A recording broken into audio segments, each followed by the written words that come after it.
একি তোমার হাতে শাড়ি? ওগো ওগো, আমার কি সর্বনাশ হলো গো! তুমি এখন অন্য মহিলার শাড়ি হাতে নিয়ে ঘুরে বেড়াচ্ছ? পুরো বয়সে কি ভীমরতিতে ধরলো গো তোমায়? তাও যাত্রার শাড়ি নয়, একেবারে ভগবানের বউয়ের। কি বললে? এই শাড়িটা ভগবানের বউয়ের? তুমি ঠিক বলছো তো? শাড়ি হাতে করে ঘুরে বেড়াচ্ছ আর নেকা সেজে আমাকে প্রশ্ন করছো এই শাড়িটা কার গো? আরে তা নয়, তা নয়, নবাবের দেওয়া হিরে চুরি হয়েছে। যে চুরি করেছে সে এই শাড়ি পরে এসেছিল, আবার যাবার সময় ফেলেও গেছে। তাই তোমাকে জিজ্ঞেস করা এই শাড়িটা তুমি চেনো কিনা। এটা জানার খুব দরকার ছিল যে চোর এই শাড়ি পরে এসেছিল সে নারী না পুরুষ। আমি তোমার একটা কথাও বিশ্বাস করি না। হ্যাঁ, ভগবানের বউয়ের শাড়িটা পরে হিরে চুরি করতে গেছিল। তোমার বুদ্ধির বহর দেখে আমার কান্না পাচ্ছে, কান্না পাচ্ছে। এবার আমার আরে আরে শোনো শোনো শোনো, তোমার মরা কান্না শোনার চাইতে আমার চোর ধরা অনেক বেশি জরুরি, বুঝলে? আমার এখন কি হবে গো? দেখ, লোকটাকে ভালো জানতাম, তোলায় তোলায় যে এত, তা তো জানতাম না। এই শাড়ি কার তা জানা গেছে মহারাজ, কিন্তু যার শাড়ি সে একজন গণ্যমান্য মহিলা মহারাজ। তার শাড়ি চুরি করা হয়েছে। চোর সেই শাড়ি পরে এখানে কাজ নিয়েছিল এবং সেই চোর একজন পুরুষ। এবং কে তা আমি জানি। তুমি যাকে সন্দেহ করছো তাকে তো এখানে নিয়ে আসাই যায়, কিন্তু প্রমাণ করবেটা কি করে? সেটা আমার উপর ছেড়ে দিন মহারাজ। আপনার সামনে তাকে আমি হাতে নাতে ধরব। শুধু আমাকে আজ্ঞা দিন, আমি যা করব তাতে আপনি বাধা দেবেন না। আর পারছি না, এভাবে গোপালের কাছে হেরে যেতে পারছি না। কিছুতেই একটাও গুলি নিশানায় লাগছে না। একটু গণনা করে দেখুন তো রাজজ্যোতিষী। দীর্ঘ কয়েক বছর ধরে কৃষ্ণনগরের ঘাড়ে চেপে আছে। নামবে কবে? সেটা গণনা করে দেখতে হবে। দেখবেন আর কবে? সবার হাড়ে দুব্বো ঘাস গজিয়ে গেলে একটা প্রামাণিকের বেটা রাজসভায় আমাদের সাথে এক আসনে থাকে, বলতে কইতে লজ্জা। অনেকবার অনেক রকম ভাবেই তো গোপালকে অপদস্থ করা হয়েছে, কিন্তু সবটাই তো ফক্কা হয়েছে। এভাবে তো হাতে হাত ধরে চুপ করে বসে থাকতে পারবো না। এই কিছু একটা উপায় তো বের করতেই হবে। সেই উপায়টা কি সেটাই বোঝা যাচ্ছে না। এমন একটা উপায় যেটা গোপালকে এই কৃষ্ণনগর থেকে লজ্জায় পালাতে বাধ্য করবে। হ্যাঁ, ভাবছি, আপনারা ভাবুন। হ্যাঁ, ভাবুন ভাবুন।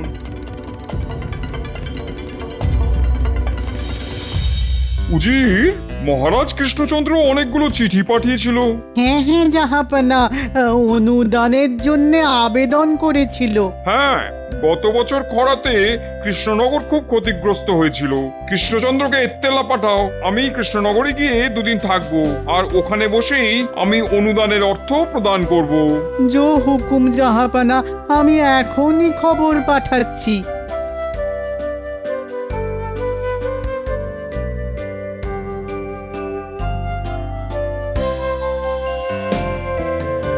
তা রাজ্যের অবস্থা কিরকম নতুন মন্ত্রী? আগে মহারাজ, ওই যথাপূর্বং তথা পরম। মানেটা কি? আহা, একটু খোলসা করে বলো দেখি। মহারাজ, পূর্বে যা ছিল এখনো তাই আছে। তা পূর্বে কি ছিল আর এখন কি আছে সেটাই ঠিক করে বলতে বলেছি। সহজ কথায় বলো। মহারাজ, নতুন মন্ত্রী বোধহয় হেয়ালি ছাড়া কথা বলতে পারেন না। আসলে হেয়ালি বুঝতে গেলে যে আভিজাত্য লাগে সেটা তোমার মধ্যে যে একদমই নেই গোপাল। ওই আবার শুরু হলো। তোমাদের তো দেখি একেবারে সাপে নেউলে অবস্থা। আচ্ছা, সভার মধ্যে যদি এভাবে যুদ্ধ হয় তবে তো খুব মুশকিল নতুন মন্ত্রী। আমি দুঃখিত মহারাজ, এরপর থেকে আমি নিজেকে সংযত রাখব। আসলে কি জানেন মহারাজ, ওই সোজা কথা সোজাভাবে বললে সময় বেঁচে যায়, রাজকার্যে গতি আসে। তা ঠিক কথাই বলেছ। তা হ্যাঁ নতুন মন্ত্রী, এক কথায় বলো তো, রাজ্য এখন কেমন? মানে রাজ্যের মানুষজন কি বলছে? ভয়ে বলবো না নির্ভয়ে? এটা কি একটা কথার উত্তর হলো নতুন মন্ত্রী মশাই? মহারাজ আমাকে যদি এক কথায় জিজ্ঞেস করতেন তবে আমি বলতাম ভালো নেই মহারাজ। গোপাল, তোমার কাজ হলো ভাঁড়ামো করা, মানে যেটা তুমি পারো। রাজসভার কাজে তোমাকে নাক গলাতে কে বলেছে? আগে রাজ্যতীষী, আমার নাকটা বড় বেয়ারা, কিছু খারাপ হলেই আগে থেকে ওই খারাপ গন্ধ পেতে থাকে। মহারাজ, নবাবের দূত নবাবের পত্র নিয়ে এসেছেন। পাঠিয়ে দাও, পাঠিয়ে দাও। হয়তো আমার পাঠানো পত্রের উত্তর দিয়েছেন স্বয়ং নবাব বাহাদুর।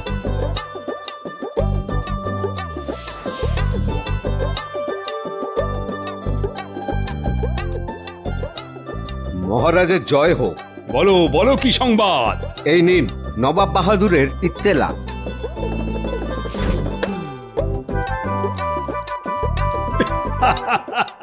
বাহ, বাহ, বাহ, বাহ। দাদু, তুমি আজ বিশ্রাম নিয়ে কাল সকালে বরং মুর্শিদাবাদ যেও। ঠিক আছে মহারাজ, আপনার যেমন ইচ্ছা। শোনো সবাই, নবাব বাহাদুর আসছেন কৃষ্ণনগরে কাল রাতে।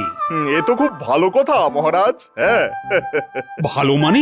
এ ভালোর যে কোনো সীমা পরিসীমা নেই। তবে তো অনেক দায়িত্ব পড়ে গেল।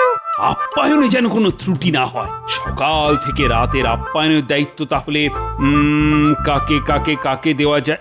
এই সময় আমার সভাকবি আর সেনাপতি দুজনেরই অসুখ। কি যে করি। মহারাজ, এই আপ্যায়নের দায়িত্ব গোপাল আর ভগবানের ওপর দিয়ে দিন। নবাব বাহাদুর গোপালকে পছন্দ করে, আর আমাদের নতুন মন্ত্রীর সাথেও আলাপটা হয়ে যাবে। রাজ্যতীষী গোপালকে লেজে গোবরে করার সুযোগ করে দিয়েছে। সুযোগটাকে কাজে লাগাতে হবে। রাজ্যতীষী ঠিক বলেছে। এই আপ্যায়নের পুরো দায়িত্ব নতুন মন্ত্রী আর গোপালের ওপর ছেড়ে দিলাম। এই নতুন মন্ত্রী, তুমি রাজি আছো তো? মহারাজ, আমার গোপালের সাথে কাঁধে কাঁধ মিলিয়ে কাজ করতে কোনো অসুবিধা নেই। আমি প্রস্তুত।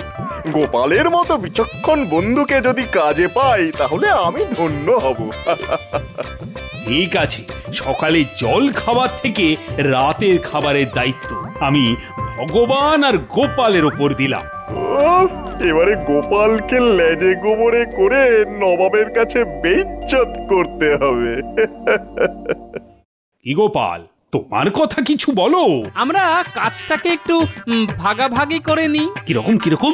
এই ধরুন, কেউ সকাল আর সন্ধ্যার জল খাবারের দায়িত্ব নিল, আর কেউ ওই মধ্যাহ্ন ভোজন আর রাতের খাবারের দায়িত্ব নিল। এক কাজে দুজনের না ঢোকাই ভালো মহারাজ, তাতে কাজের চেয়ে ঠোকাঠুকি বেশি হবে। এইটা গোপাল ভালো বলেছে, তবে তাই হোক। এই রে, ঘুরে গেল যে বিষয়টা। না, মধ্যাহ্ন ভোজন আর রাতের খাবারের দায়িত্বটা আমার কাছেই রাখতে হবে। মহারাজ, আমি মধ্যাহ্ন ভোজন আর রাতের খাবারের দায়িত্বটা নিলাম। হ্যাঁ, এটাই আমি চেয়েছিলাম। বাহ বাহ বাহ, তাহলে তোমরা যে যার মতো আয়োজনে মেতে ওঠো। কোষাধ্যক্ষ তোমাদের হাতে অর্থ দিয়ে দিচ্ছে। মহারাজ, একটা নিবেদন আছে। বলছিলাম যে আমরা আমাদের মতো নবাবের আপ্যায়নের দায়িত্ব নিয়ে আগে নবাবকে খুশি করি। এখন আমাদের অর্থ সংকট চলছে। রাজার পাশে দাঁড়ানো রাজকর্মচারীর কর্তব্য। আপনি নবাবের কাছে অনুদান পেলে আমাদের দিয়ে দেবেন। কি নতুন মন্ত্রী মশাই, ঠিক বলিনি? সাধু সাধু, এই নতুন মন্ত্রী, তুমি কি বলো? প্রথম ধাক্কাটা বেশ জোরে দিল। আমিও ভগবান, হারবো না। হ্যাঁ, মহারাজ, ওই গোপালের দূরদর্শিতার তুলনা নেই। আমার মনের কথাটাকে কিভাবে যে জানতে পারলো, আমিও ঠিক এটাই ভাবছিলাম। ফাঁদে পড়েছো বগা আমার। আমাকে ধাক্কা দেবে? তুমি এখনো আমাকে ঠিক চেনোনি। এবার দেখো তোমার কি হাল করি। দেখেছো, কিরকম বজ্জাত মানুষ এই গোপাল, ও কিরকম তোমার ফাঁসিয়ে দিল? হ্যাঁ, ওইখান থেকে আবার আমাকে উঠতে হবে। হ্যাঁ, ও সত্যি মহা মৃত্যুঞ্জয় কবচ ধারণ করে আছে। আরে দাঁড়াও দাঁড়াও, ও একটা সুযোগ আমার হাতে তুলে দিয়েছে। সেটা হলো মহারাজের কাছে অর্থ সাহায্য না নিয়ে নবাবের জল খাবারের মতো বিষয় ও নিজে দেখবে। হ্যাঁ ঠিক, গোপাল ভেবেছে ও যেরকম জল খাবার খায় নবাবও সেরকমই খাবে। ও তো জানে না যে নবাবী চাল কাকে বলে, নবাবী ঢং কাকে বলে। ঠিক ঠিক, এই বিষয়টা তো দেখিনি। আমাকে ঠিক মতো মধ্যাহ্ন ভোজন আর রাতের নবাবী খানার ব্যবস্থা করতে হবে। নবাবের মন আমি ঠিক জয় করে নেব। ব্যাস, এইভাবে এগিয়ে যাও, জয় তোমার হবে। শুধু রান্নার পদগুলো ঠিক করে বানাতে বলো, তোমার জয় শুধু সময়ের অপেক্ষা করছে। শুধু আমার আর মহারাজের মুখ চেয়ে এই কাজ তোমাকে করে দিতে হবে ভোলা। এভাবে বলো না গোপাল দাদা, এভাবে বলো না। তুমি রসের যত মিষ্টি আছে সব রাখবে। নবাবের জলখাবার, নবাব যেন মিষ্টি খেয়ে মুগ্ধ হয়ে যান। তুমি তোমার সবটুকু দিয়ে মিষ্টি বানাও। যা খরচ হবে নবাব চলে গেলেই সব শোধ করে দেব। আগে নবাব খুশি হোক, তারপর যা হবার হবে। উজির, আচ্ছা বলো তো কৃষ্ণনগরের সেরা জিনিস কি? আগে গোপাল, কি আবাদ, একদম সঠিক কথা বলেছো। ওই রকম একটা মানুষকে যদি আমি আমার দরবারে রাখতে পারতাম। যাক ও কথা, দূত, এই কৃষ্ণচন্দ্র খবর নিয়ে এসেছো? এসেছে জাহাপানা। ডাকো তাকে। প্রহরী, প্রহরী, দূতকে খবর দাও, নবাব বাহাদুর ডাকছেন। গিন্নি, আরে এই নাও গো বাজারের থলি, ইলিশ মাছ এনেছি, ডিম ভরা। ও মা, ইলিশ! কি ভাগ্য আমার! এবেলা ভাজা ইলিশের তেল দিয়ে মেখে এই ভাত খেয়ে রাজসভায় যাব। ওবেলা এসে ইলিশ ভাপা আর সর্ষে ইলিশ খাবো। ঠিক আছে, করে দেব। তবে পেটে সহ্য হবে তো? কেন কেন এই কথা বলছো কেন? না মানে, মেঘে মেঘে যে বেলা হচ্ছে সে খবর আছে গো। এখন একটু জিভে লাগাম দাও। হ্যাঁ, ওই ওই ওই বয়সের খোঁটা দিচ্ছ তো। একটা কথা বলি গিন্নি, বয়স বাড়াটা বয়সের ধর্ম। বয়স বাড়ুক, কিন্তু মনের বয়স যে কমছে। আরেকটা জিনিস বলতে দাও, ওই যে ডিম ভালো করে ভেজে টক দিয়ে রেঁধে রেখো। আহা, কতদিনই খাইনি। চলি গিন্নি পুকুরে স্নান করতে।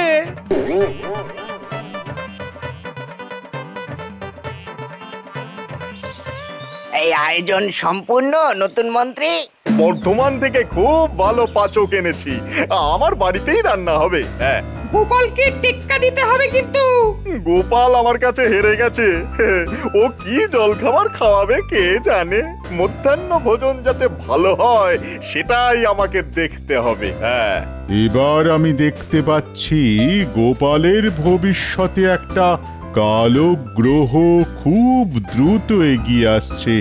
আনন্দ করো সবাই। তা খাদ্য তালিকা কিছু করেছেন নাকি নতুন মন্ত্রী মশাই? হ্যাঁ, সব বাছাই খানা, নানা স্বাদের। নবাব বাহাদুর খুশি হতে বাধ্য একেবারে। আজ রাতে 3 রকম মোগলাই খানা থাকবে। হ্যাঁ, আজ রাত্রেই বিড়াল মেরে দেবেন নতুন মন্ত্রী। হ্যাঁ, কাল সকাল থেকে যেন নবাব আপনাকেই খোঁজে।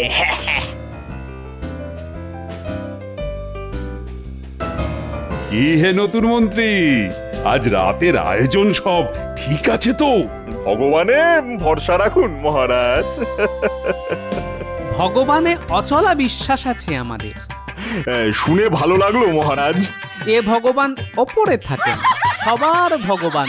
আমি ওই ভগবানের কথা বলেছি। দারুণ বলেছো গোপাল। তবে আমাদের নতুন মন্ত্রীও কিন্তু খুব কাজের, কি বলো? হ্যাঁ হ্যাঁ হ্যাঁ, খুব কাজের। তবে আমি ওনার কাজের বিচার করার কে? বিচার করবে প্রজারা। দাঁড়াও গোপাল, নবাবের কাছে তোমাকে আমি ছোট করে এই কৃষ্ণনগর ছাড়া যদি না করি তো আমার নাম ভগবান নয়। হ্যাঁ,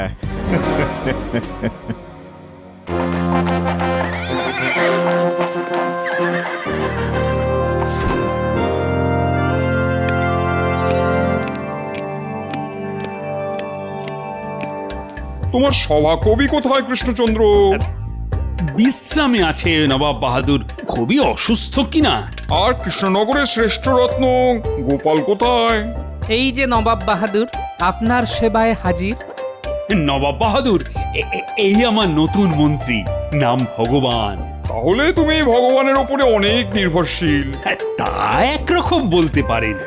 নবাব বাহাদুর, আজ রাতের খাবার আমার দায়িত্বে, আপনাকে খুশি করবে আশা করি। আজ রাতে আর গুরুপাক কিছু খাবো না, হালকা ফুলকা কিছু হবে। হালকা ফুলকা হবে নবাব বাহাদুর, আপনি বিশ্রাম করুন, আমি আপনার হালকা ফুলকা খাবারের ব্যবস্থা করছি। ব্যাস মিটে গেল ঝামেলা। তাহলে প্রাসাদে চলুন, বিশ্রাম নিন এখন। চলো।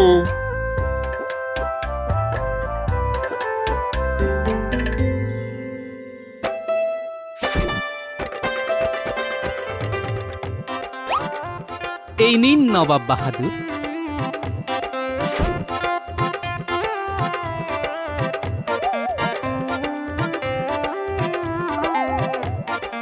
আহ, কি জিনিস এটা? এটাকে রসগোল্লা বলে। মুখে দিচ্ছি আর মিলিয়ে যাচ্ছে। রাতে আর কিছু খাবার রুচবে না কৃষ্ণচন্দ্র, মুখেই অমৃতর স্বাদ নিয়েই সুখ নিদ্রায় যাব। যা পাওয়া, তাহলে আমার অত আয়োজনের কি হবে? নবাব বাহাদুর, রাতে মুরগ মুসাল্লাম আছে, দো পেঁয়াজা আছে। হ্যাঁ, ও তো রোজই খাই। না না না না, আজ এই রসগোল্লার পর আর কিছু খেতে ভালো লাগছে না। আমাদের পেটও ভর্তি, মনও তৃপ্ত, এবার ঘুম আসছে। হ্যাঁ, আপনাদের ঘর প্রস্তুত। নতুন মন্ত্রী নবাব বাহাদুর আর উজিরের ঘরটা দেখিয়ে দাও। চলুন।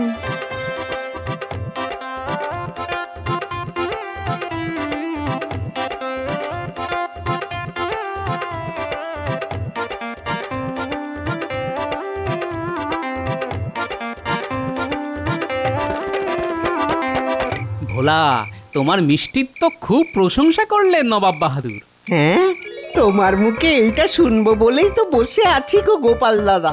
কাল ওই ছানা বড়া, মনোহরা আর ওই হিগের কচুরি আছে, আর ওই এই কালো জিরে দিয়ে হালকা ডাল, তারপর সরভাজা আর রসগোল্লা। সব লিখে রাখো ভোলা। এইসব নিয়ে তুমি কিচ্ছুটি ভেবো না গোপাল দাদা, কিচ্ছুটি ভেবো না।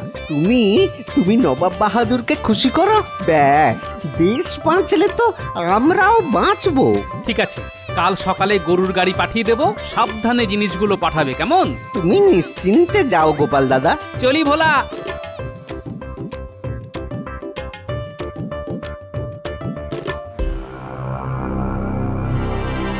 কোথা থেকে কি হলো? এইরকম যে হতে পারে সেটা ভাবতেও পারিনি। মহামৃত্যুঞ্জয় কবচ, ওকে হারানো দুঃসাধ্য। এই তো বললেন একটা কালো গ্রহ আসছে। দূর, আপনার গণনার উপর কোনো আস্থা নেই। না না, কাল সকালে সব ঠিক হয়ে যাবে। হ্যাঁ, তার আজকের খাবারগুলোর কি হবে? আমরা খেয়ে নি, খাবার নষ্ট করা উচিত নয়। ঘ্রাণে তো অর্ধেক পেট ভরেই গেছে, বাকিটা খেয়ে ভরাই। ও ভগবান, ভগবান রক্ষে করো, রক্ষে করো, রক্ষে করো।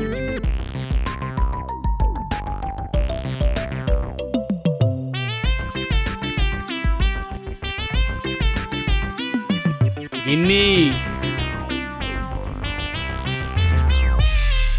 একেই বলে কামারের এক ঘা। একটা সুযোগ পেয়েছি, মেরে দিয়েছি। নবাব খুশি, নবাব খুশি মানে মহারাজ খুশি, মহারাজ খুশি মানে সারা দেশ খুশি। যে নবাব বাহাদুর খুশি হলেন, তিনি তোমাকে কিছু পুরস্কার দেবেন না? এই দেখো গিন্নি, আমি ভোলা ময়রার ধার শোধ করে ওকে কিছু উপরি দিতে পারলে খুশি হব, ব্যাস। এবার কাল সকালে নবাব বাহাদুরকে এমন জল খাবার খাওয়াবো, মধ্যাহ্ন ভোজনের কথা ভুলেই যাবেন।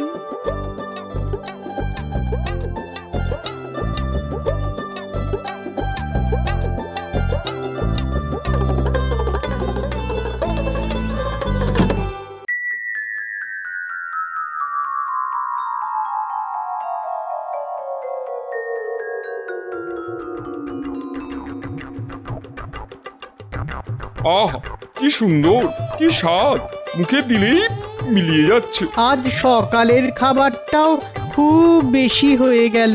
যা বলেছো উজির। এখনো শেষ হয়নি, রসগোল্লা আছে। রসগোল্লা? তাহলে এটা কি? এটা মনোহরা। কত মিষ্টি আছে, তবে রসগোল্লার তুলনা নেই। একটু শুধরে নি, কৃষ্ণনগরের ভোলা ময়রার রসগোল্লার তুলনা নেই।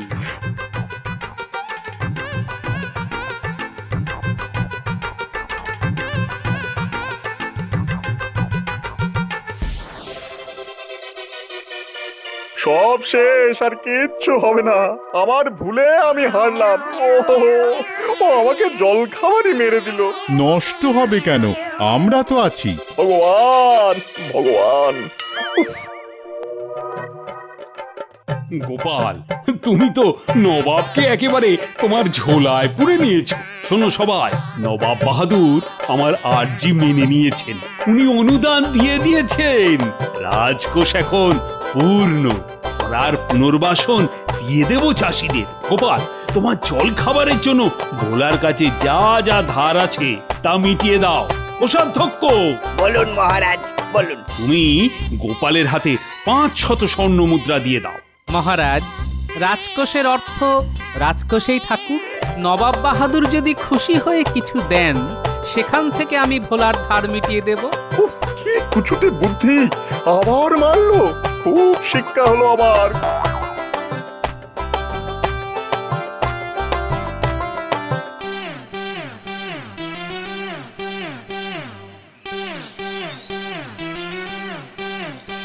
গোপাল, তোমার তুলনা নেই। কৃষ্ণচন্দ্র, তোমার কাছে একটা চাওয়ার আছে। বলুন বলুন নবাব বাহাদুর। তোমাদের এই ভোলা ময়রাকে আমি নিয়ে যাব, ওখানে আমাদের কারিগরকে এই রসগোল্লা শিখিয়ে দেওয়ার পরই তবে ওকে ছাড়বো। এই রে, এই মাটি করেছে। ভোলা চলে গেলে তো আমরা কানা। এটাকে মেটাতে হবে। নবাব বাহাদুর, একটা আর্জি আছে যে। বলো বলো গোপাল, বলো। ওখানে গিয়ে শেখানোর চেয়ে এখানে এসে শেখাটা খুব দরকার। কেন কেন? আসলে যে মাটিতে যা হয়, এটা মাটিরই গুণ নবাব বাহাদুর।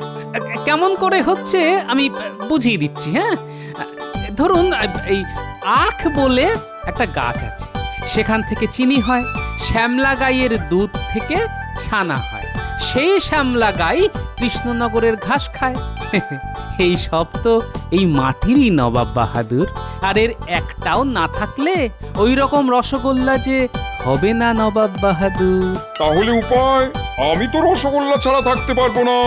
উপায় একটা আছে, আপনাকে প্রতিদিন 10 হাঁড়ি করে রসগোল্লা পাঠাবো। তাহলে তো কথাই নেই।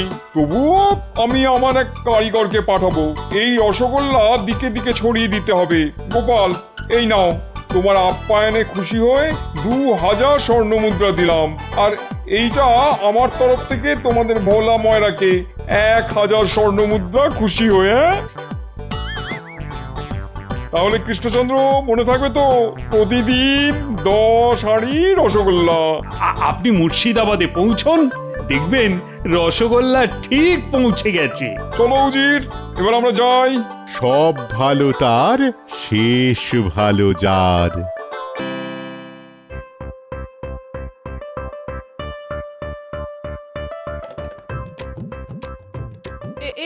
এ কি হঠাৎ মুলি বাঁশের দণ্ডা তৈরি করছো কেন? বলি ঘরে ডাকাত আসবে নাকি? না, আত্মরক্ষার উপায় বার করছি। যা দিনকাল পড়েছে, ডাকাত আসতে আর কতক্ষণ। কি ভাবো আমায়? এক সময় লাঠি খেলতাম। এই রে, কথাটা জানলে ভগবান হয়তো বলে বসতো তুমি ছোটবেলায় তরোয়াল খেলতেন। তবে যাই বলো না কেন, তোমাদের এই ভগবান কিন্তু একটা ঢ্যাঁড়স। কোনো মন্ত্রী অসুস্থ, সেনাপতি বিছানায়, এই অবস্থায় কোনো রাজ্য চলে?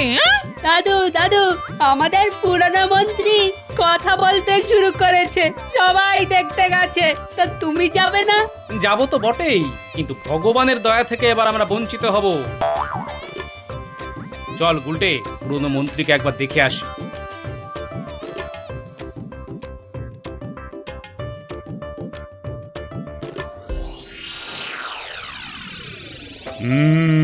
এর চাইতে ভালো খবর আর কি হতে পারে মন্ত্রী?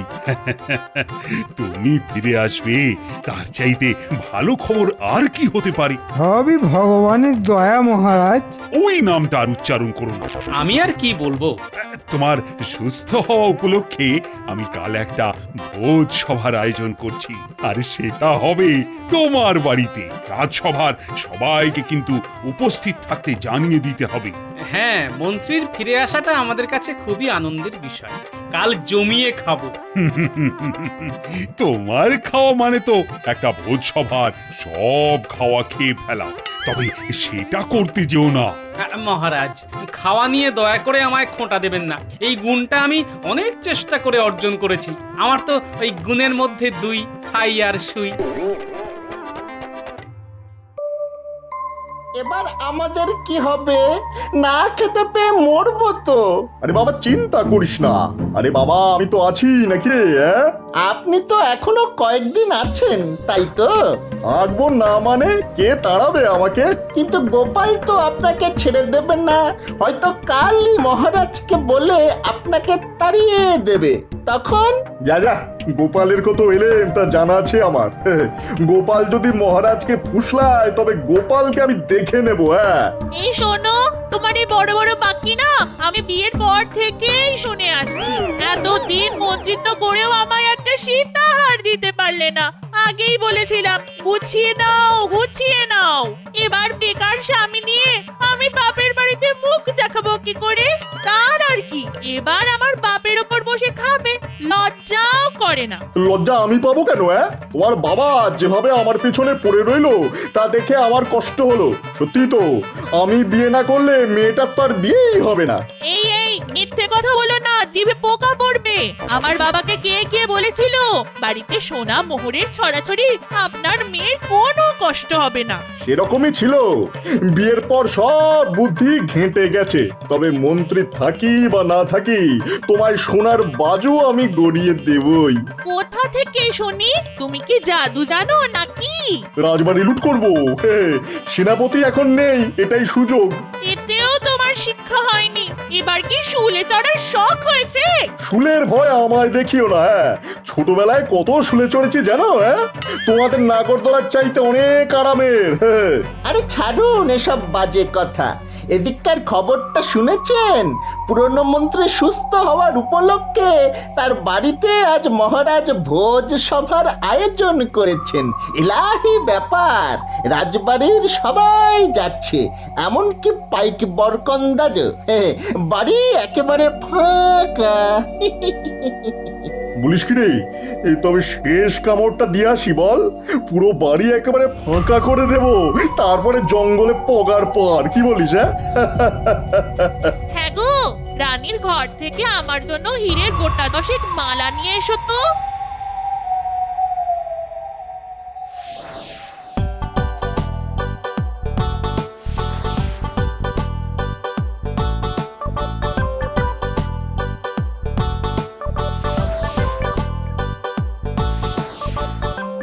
গোপাল, চোখের সামনে দেখলাম 27টা ইলিশ ভাপা খেয়ে নিলে। এরপর আছে তো আবার মাংস আর মিষ্টি।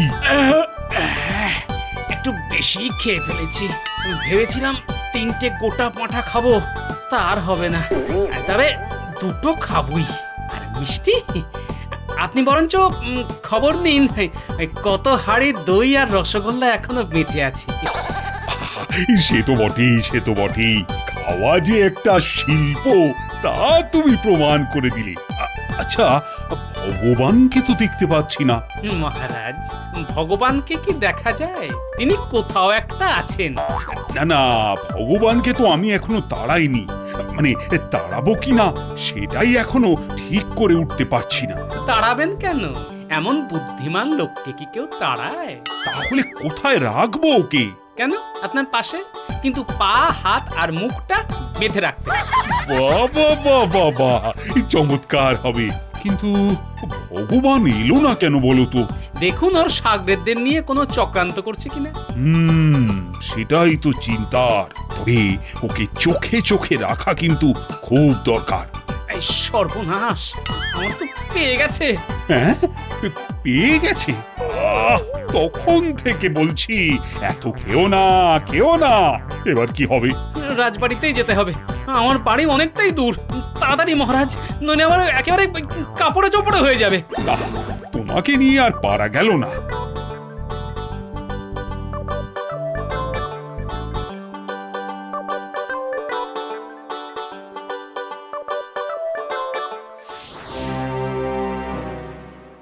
এই তাড়াতাড়ি উপরে ওঠ বটা, একেবারে মোহর যেখানে রাখা আছে সেইখানে, কোনো পাহারা নেই। হ্যাঁ হ্যাঁ উঠছি, কিন্তু কোষাগারটা কোন দিকে?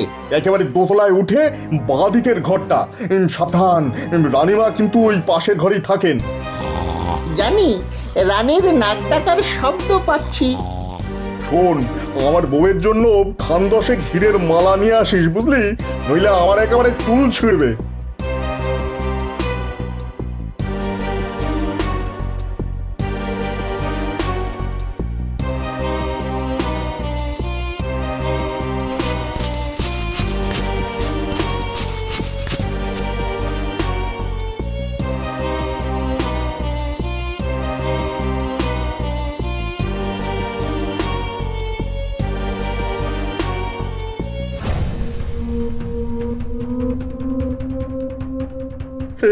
সর্বনাশ হয়ে গেছে রে বটা, মহারাজ আর গোপাল এইদিকেই আসছেন। তাড়াতাড়ি তাড়াতাড়ি পালা।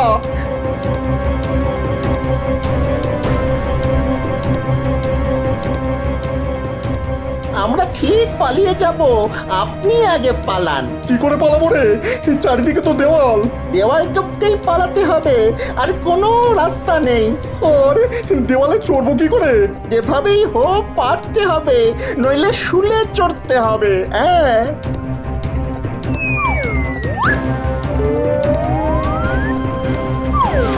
বাবারে বাবারে বাবা, আরে কে আছো? আমার তোলো। ওরে ওরে, মাজাটা গেল রে, মাজাটা গেল। পা দুটো বোধহয় ভেঙেছে। আরে ভগবান, আরে তুমি পড়ে গেলে কিভাবে? দেখি হাত পা ভাঙলো কি না। স্মৃতির টানে পাঁচিলে উঠেছিলাম রাজবাড়িটা শেষবারের মতো দেখবো বলে, তার হলো না। বিধাতা আমার কোমর ভেঙে এখানেই থাকতে বললো। ওরে বাবারে বাবারে বাবা। এই কে আছিস? আরে ভগবানকে কাঁধে করে ঘরে নিয়ে যা। বিষয়টা খুবই বিস্ময়কর, তাই না মহারাজ? তোমার তো সব ব্যাপারই সন্দেহ। একটা লোকের কোমর ভেঙে গেছে আর তুমি তাকে সন্দেহ করছো? মহারাজ, গোপাল বিপদের গন্ধ অনেক দূর থেকে পায়। জোর বাঁচা বেঁচে গেছি রে ঘটা। মহারাজার হাতে ধরা পড়ে গেলে কি হতো বলতো? কি আবার হতো? শুলে চড়তে হতো। কিন্তু ভগবানের কি হলো বলতো? এখন ভগবানের কথা বাদ দে তো, আমাদের কথা ভাবি চল। হ্যাঁ, শুনেছি এই জঙ্গলে নাকি ডাকাতের দল থাকে।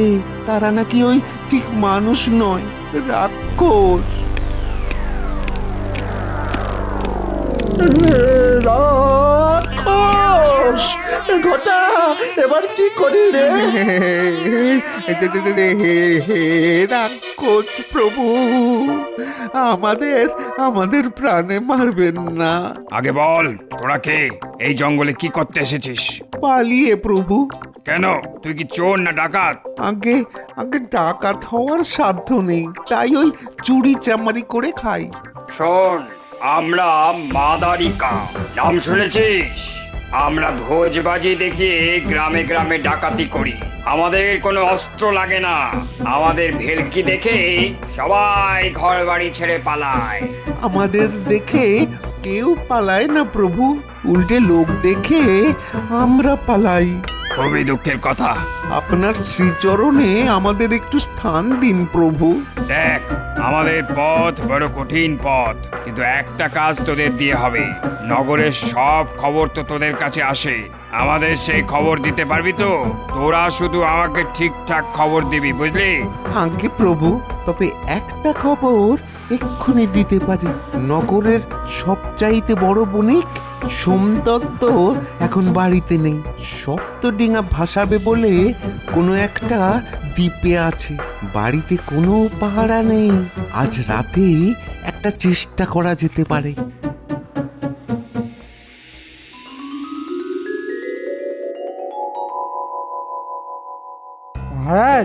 আজ কতদিন পর রাজসভায় আসতে পেরে কি যে আনন্দ হচ্ছে তা কি করে বোঝাবো। এত সুসংবাদের মধ্যেও একটা দুঃসংবাদ আছে। কাল সোমদত্তের বাড়িতে একটা অদ্ভুত ডাকাতি হয়েছে মহারাজ। হ্যাঁ, সোমদত্তের বাড়িতে ডাকাতি হয়েছে? অদ্ভুত ডাকাতি। যারা ডাকাতি করতে এসেছিল তারা নাকি একতলা বাড়ির মতো লম্বা, তাদের মুখ দিয়ে নাকি আগুন বার হচ্ছিল। যারা দেখেছে তারা বলছে ওরা নাকি রাক্ষস, জঙ্গলে থাকে, ওরা নাকি মানুষ চিবিয়ে খায়। আমিও ওদের কথা শুনেছি, ওদের আটকানো খুব শক্ত। এখন কি যে করি, তবে একটা যজ্ঞ করলে মনে হয় রাক্ষসরা আর ভয়ে আসবে না। ঠিক কথা বলেছে আমাদের মন্ত্রী মশাই, বড় করে একটা যজ্ঞ করতে হবে। মন্ত্র শক্তিকে ওরা খুব ভয় পায়। মন্ত্রটা আমি জানি, ওং রিং রাক্ষসায় নমঃ। এটা 3 বার বললেই রাক্ষস ইঁদুর হয়ে পালাবে। মহারাজ, রাক্ষসরা সোনা দানা হিরে মণি মাণিক্য নিয়ে কি করবে? নিশ্চয়ই বাজারে আলু পটল কিনতে যাবে না। আর ওরা যদি মানুষকেই চিবিয়ে খায় তবে মোহর দিয়ে কি হবে ওদের? আর পণ্ডিত, কোন পুঁথিতেই মন্ত্র পেয়েছো তুমি বলো তো? কেন, রাক্ষস পুরাণ? গোপাল, তোমার এত জেনে কি কাজ বলো তো? গোপাল, এই ব্যাপারটা আমাদের সামলাতে দাও না। কতদিন সমস্যার সমাধান করতে পারিনি। দেখুন রাক্ষস ধরতে পারেন কিনা, তবে দেখবেন আপনাকেই না ওরা চিবিয়ে খেয়ে ফেলে। আচ্ছা, আপনি বিশ্বাস করেন যে সোমদত্তের বাড়িতে রাক্ষসরা হানা দিয়েছে? বিজ্ঞান রাক্ষস খক্ষস বলে কারো অস্তিত্ব স্বীকার করে না। ওরা মানুষ, রাক্ষস সেজে এসেছে, আমি নিশ্চিত। কিন্তু ওরা মুখ দিয়ে আগুন বার করছে কি করে? মুখ দিয়ে বোধহয় নয়, ওদের কাছে নিশ্চয়ই আগুন ছিল। হ্যাঁ, মুখ দিয়ে দাহ্য পদার্থ কোহল ওই আগুনের দিকে ছুড়ে দিলে আগুন দাও দাও করে জ্বলে উঠবে। লোকে সেটা দেখে ভাবে যে মুখ দিয়ে আগুন বার হচ্ছে। কিন্তু তারা এত লম্বা হলো কি করে? দেখো গোপাল, লম্বা হওয়াটা কোনো ব্যাপার নয়। নকল পা লাগিয়ে মানুষ তাল গাছের মতো লম্বা হতে পারে। আমি আপনার কথা বুঝেছি। আচ্ছা, আপনার বিজ্ঞান চর্চায় তো কোহল লাগে। রাজবৈদ্য যাকে সুরাসার বলে, সেই কোহল আপনি যতটা পারেন জোগাড় করে রাখুন, খুব শিগগিরই কাজে লাগবে।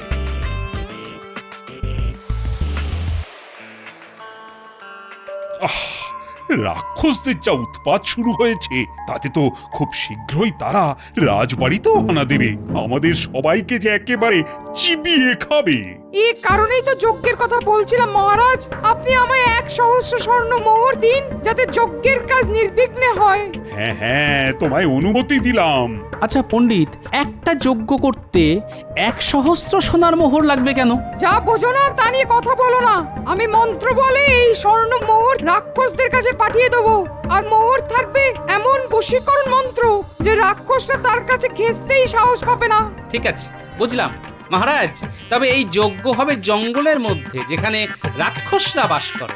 তাহলে তাদের বশ করা আরো সহজ হবে। কিন্তু যদি আমাদের খেয়ে ফেলে? এই তো বললে তুমি নাকি রাক্ষসদের এমন বশ করবে যে তারা আর কাছে ঘেঁষতেই সাহস পাবে না। তা এখন ভয় পাচ্ছ কেন? না, ভয় পাবো কেন? আমাকে শুধু আর কয়েকটা মন্ত্র প্রয়োগ করতে হবে। আগে তো সোনার মোহর হাতিয়ে নি, তারপর রাক্ষস খেলে খাবে।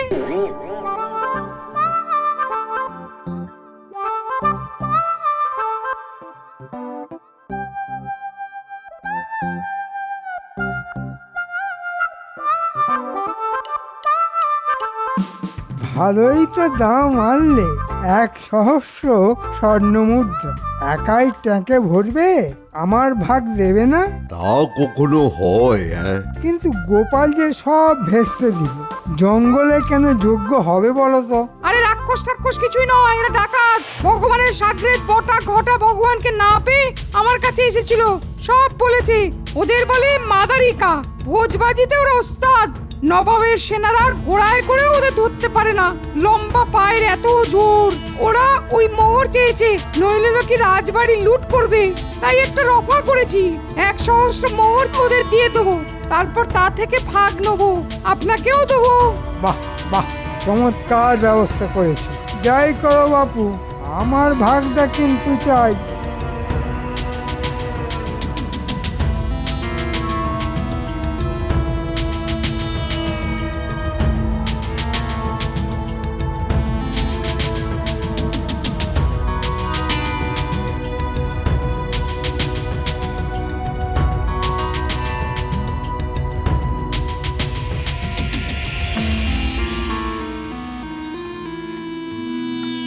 শোনো পুটির বাবা, ওই যে মুলি বাঁশের ডান্ডাগুলি দেখছো, সেগুলি নিয়ে তোমরা যজ্ঞস্থানের থেকে একটু দূরে লুকিয়ে থাকবে। ডাকাতদের দল আমাদের ঘিরে ফেললেই ওদের পা লক্ষ্য করে ডান্ডাগুলি ছুড়বে জোরে।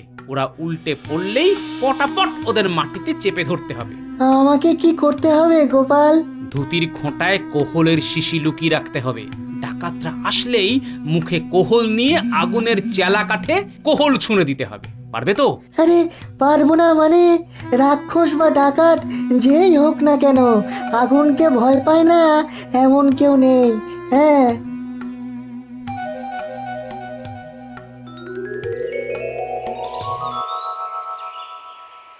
তাহলে যজ্ঞের কাজ শুরু করো পণ্ডিত। কাদের জন্য অপেক্ষা করছো? নজর রাখ গুলটে, লম্বা ডাকাতদের দেখতে পেলেই ডান্ডা ছুঁড়ে মারবি, টিপ করবি একেবারে পায়, দেখবি কি মজা হয়।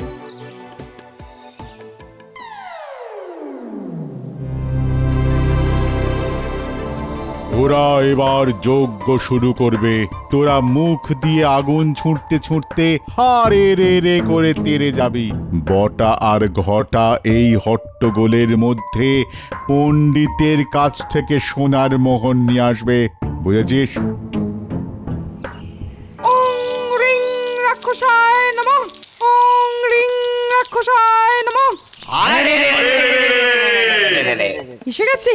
এই বেলায় সোনার মোহরগুলি সরিয়ে ফেলি, বটা ঘটা এক্ষুনি এসে পড়বে।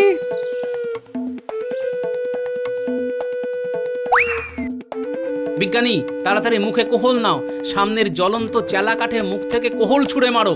আমিও তাই করছি। হ্যাঁ হ্যাঁ, তাই করছি।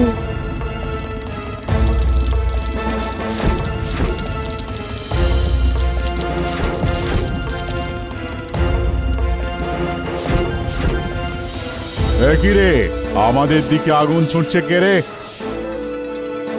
জোরে মার গুলটে, একেবারে পায়ে টিপ করে।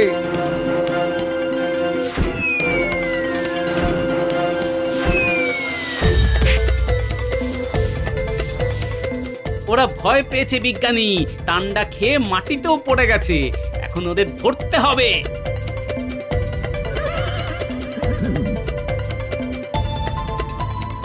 পণ্ডিতকে পাচ্ছি না।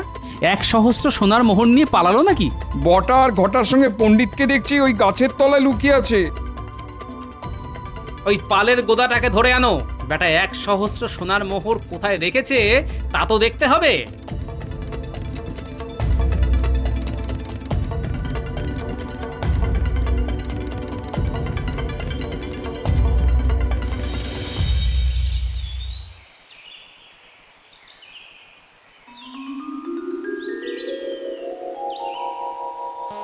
আরে বটা ঘটা যে, এতদিন তো ভগবানের হয়ে চুরিচামারি করতি, এখন পণ্ডিতের হয়ে কাজ করছিস? হ্যাঁ, মোটেই না। শুধু কি আমার হয়ে ওরা কাজ করে নাকি? পুরনো মন্ত্রীও এর সঙ্গে জড়িত।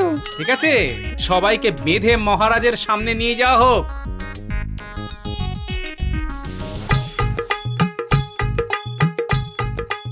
এই হলো ব্যাপার মহারাজ। এরা রাক্ষস খক্ষস নয়, ডাকাত।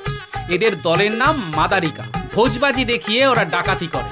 ডাকাতদের যে কি শাস্তি দেব তা জানি, কিন্তু গোপাল, ঘরের শত্রু পণ্ডিতকে যে কি করব সেটাই তো বুঝে উঠতে পারছি না। আমার মনে হয় ওদের উপযুক্ত শাস্তি হবে লম্বা বাঁশের ডগায় বেঁধে রাজবাড়ির সামনে দাঁড় করিয়ে রাখা। মহারাজ, আমাকে একা শাস্তি দিলে অন্যায় করা হবে। আমাদের পুরনো মন্ত্রী আমার কাছ থেকে সোনার ভাগ চেয়েছিল। ফিরে আসতে না আসতেই অপরাধ করা শুরু করেছ। তুমি তো ভগবানের চাইতেও বড় শয়তান।